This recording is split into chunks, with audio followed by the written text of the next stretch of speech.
Bienvenue à tous pour suivre avec nous ce nouveau focus de la semaine consacré aux faits saillants qui ont dominé l'actualité nationale, régionale, mais aussi internationale. Et nous entamons ce focus par cette réunion virtuelle auquel a pris part le chef de l'État, Ismaïla Omar Guelleh, réunion consacrée au virus d'Ebola, dont voici les détails. Le président de la République, M. Ismaïla Omar Guelleh, a pris part ce mardi après-midi à une réunion virtuelle de haut niveau des chefs d'État et de gouvernement africains consacrée à l'épidémie de maladie à virus Ebola.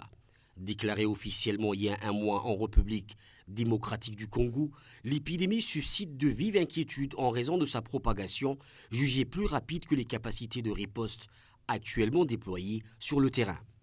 La rencontre a permis de dresser un état de lieu actualisé de la situation en RDC et en Ouganda, où des cas ont été signalés. Selon les dernières données officielles, la RDC compte 695 cas confirmés, dont 138 décès, tandis que l'Ouganda enregistre 19 cas confirmés, dont 2 décès. Les dirigeants africains ont également examiné les mesures à renforcer pour contenir la maladie, notamment dans l'est de la RDC, dans les provinces de l'Itiro, du nord du Kivu et du sud du Kivu. Les discussions ont porté sur le renforcement du dépistage, du traçage des contacts et de la surveillance épidémiologique, ainsi que sur la nécessité de renforcer la coopération régionale face aux difficultés d'accès dans certaines zones touchées par les conflits. Outre le président Guelleh, président en exercice de l'IGAD, ont entre autres pris part à cette réunion le président du Burundi et président en exercice de l'Union africaine, Évariste, le président de l'Afrique du Sud, Cyril Ramaphosa, le président du Botswana, Douma Boko, le président du Comores, Azali Assoumani, le président de la Guinée équatoriale, Théodoro Obiang, et le président Zimbabwe, Emerson Mnangagwa.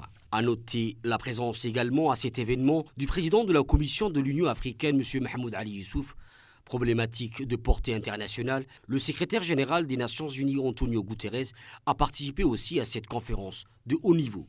Lors de sa participation aux travaux de cette réunion par visioconférence, le président de la République était assisté du ministre des Affaires étrangères et de la coopération internationale, M. Abdelkader Hussein Omar, de la ministre de la Santé, Mme Mona Ousmane Adan, et ainsi que de la conseillère diplomatique du chef de l'État, Mme Fathia Jamaoudine.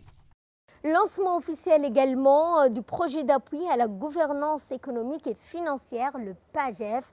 En effet, le Premier ministre Abdelkader Kamel Mohamed a présidé la cérémonie de lancement du projet d'appui à la gouvernance économique et financière, une initiative majeure visant à renforcer la gouvernance économique, la transparence et l'efficacité de la gestion des finances publiques à Djibouti. C'est un chantier d'envergure qui s'est ouvert officiellement à La Haye, la Grand Hôtel, où le Premier ministre a présidé l'ouverture officielle de l'atelier de lancement des PAGEF, le projet d'appui à la gouvernance économique et financière.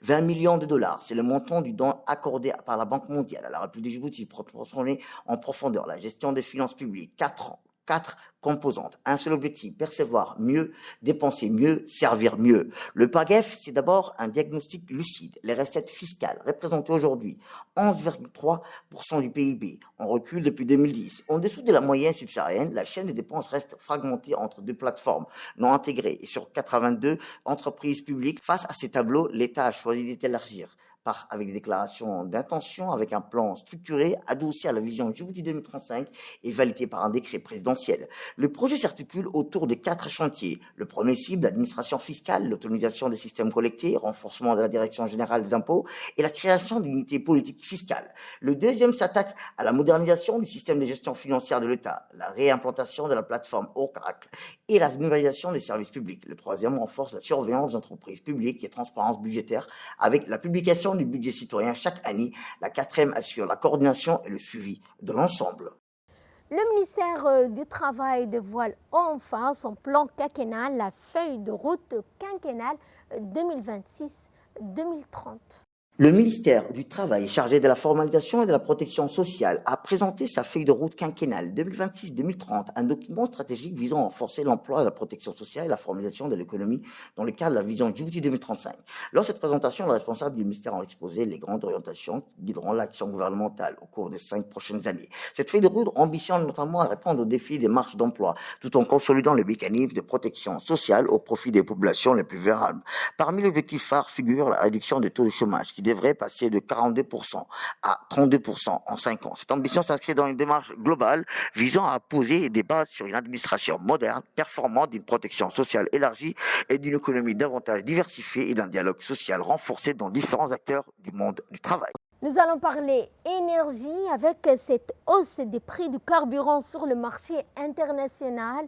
Le gouvernement a pris une décision claire, le soutien des transports en commun. En effet, protéger le pouvoir d'achat des citoyens et maintenant les tarifs de transport public malgré la conjoncture mondiale et garantissant ainsi la continuité du service et la stabilité économique.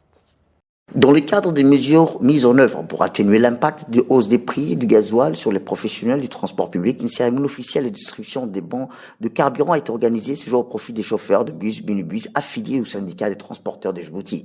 Cette initiative financée par le gouvernement vise à accompagner les acteurs du secteur des transports qui font face à une augmentation significative de leurs charges d'exploitation liées à l'évolution des prix du carburant. À travers cette mesure de soutien, le pouvoir public entend préserver la continuité du service de transport collectif, limiter les répercussions de cette hausse pour les usagers. La cérémonie s'est déroulée en présence du préfet de la ville de Djibouti, M. Abdi Hassan, du président du commune de Balbala, Mohamed Hassan, ainsi que des responsables du syndicat des transporteurs de Djibouti, des représentants des chauffeurs de bus, des minibus et de nombreux bénéficiaires. Dans leur intervention, les autorités ont souligné l'importance stratégique du secteur transport dans le fonctionnement de l'économie nationale et dans la mobilité quotidienne citoyenne. Elles ont salué le rôle essentiel joué par les chauffeurs de bus et minibus qui assurent chaque jour la dessertion et les différents quartiers de la capitale et ainsi des communes environnantes. Cette opération de distribution de bons de gasoil s'inscrit dans la volonté des autorités à soutenir les secteurs économiques les plus exposés en fluctuation des prix de l'énergie et de maintenir un service de transport accessible. Également dans ce focus, nous allons voir un résumé des matchs qui se sont joués lors de cette Coupe du Monde. La Coupe du Monde 2026 a offert une journée riche en émotions avec plusieurs rencontres marquant la phase de groupe. L'Argentine, le Norvège, l'Autriche ont tout d'abord décroché une victoire importante, renforçant ainsi leur ambition à la qualification au tour suivant. L'Argentine a réalisé entre autres et marqué s'imposant face à l'Algérie sur le score 3-0, maîtrisant la rencontre dès les premières minutes. L'Albi Céleste a affiché sa supériorité technique et tactique pour prendre le contrôle du match grâce à une attaque efficace, une défense solide. Les Argentins ont signé un succès convaincant qui leur permet de prendre une position favorable dans le groupe. Dans le même temps, la Norvège a dominé l'Irak 4-1. Les Scandinaves ont rapidement imposé leur rythme grâce à leur puissance offensive et leur efficacité devant les buts. Malgré les efforts de la sélection irakienne pour devenir dans la partie, la Norvège a conservé son avantage et finalement imposé dans les autorités, récoltant ainsi 3 précieux points. En nouvelles régionales et internationales en Éthiopie, eh bien, l'Éthiopie reste vigilante et se prépare face aux perspectives climatiques liées au phénomène d'El Niño. Les Nations Unies appellent les pays à se préparer à l'éventuel retour du phénomène climatique El Niño, tandis que l'Organisation météorologique mondiale indique une forte probabilité de développement de ces conditions dans les prochains mois. En Éthiopie, les autorités et les experts suivent la situation avec attention en raison de l'importance des précipitations saisonnières pour l'agriculture et les ressources en eau. Ils soulignent que l'évolution du phénomène pourrait influencer la répartition des pluies dans certaines régions durant la saison des pluies principales. Dans ce contexte, des efforts ont suivi les climatiques. La planification sera encouragée afin de soutenir la gestion des ressources en eau et de renforcer la résilience du agricole. Suivant une approche préventive et constructive visant à accompagner la communauté rurale. Annonce d'un accord américano-iranien pour mettre fin à la guerre. La signature officielle est prévue à Genève. Des nouveaux détails ont émergé concernant l'accord intermédiaire conclu entre les États-Unis et l'Iran pour mettre fin au conflit qui s'écoule au Moyen-Orient depuis plusieurs mois, présenté comme une étape majeure vers l'escalade régionale. Cet accord prévoit à la fois des engagements nucléaires de la part de Téhéran et un allègement significatif des sanctions américaines. Le président américain Donald Trump a affirmé que l'entente garantissait que l'Iran ne puisse pas se doter de l'arme nucléaire, tout en ouvrant la voie à de nouvelles négociations destinées à établir un accord plus complet dans les prochaines semaines. Selon les autorités américaines, le mémorandum d'entente constitue un cadre provisoire visant à prolonger le cessez-le-feu et à rétablir la stabilité dans la région. Sur ce, notre focus touche à sa fin. Merci à vous de nous avoir suivis. Merci également à la régie et excellent week-end à toutes et à tous.